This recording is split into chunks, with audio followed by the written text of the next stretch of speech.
আসসালামু আলাইকুম গাইস, মানে আমার উপরে একটা গম গাছ দেখতেছেন। তো ওই গম গাছটার মধ্যে মূলত অনেকগুলা গম ধরছে। যদি আপনাদেরকে দেখাই, দেখুন এখানে অনেকগুলা গম, মানে ছোট ছোট গম রয়েছে।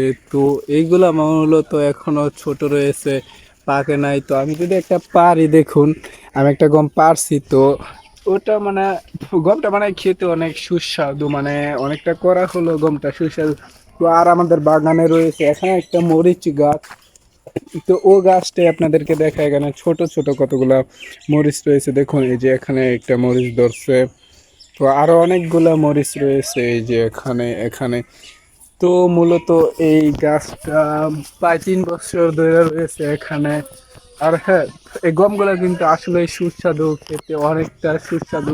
আপনারা আমাকে দেখে বুঝতে পারতেছেন যে আমি খাচ্ছি, কতটা মজা করে খাচ্ছি গমগুলা।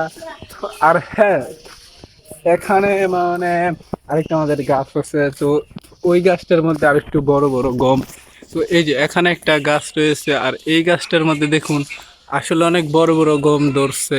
তো এগুলার আমি আজকে পারতেছি না, আমি যেটা পারছি ওটাই খাই আজকে। দেখুন এই যে এখানে একটা বড় গম রয়েছে। তো এটা আমি চাইলে খেতে পারি। এই যে এখানেও একটা। তো এগুলা আমি আর আজকে খাবো না, আমি অন্য কোনো দিন খাবো। তো আপনার সাথে থাকুন, ধন্যবাদ।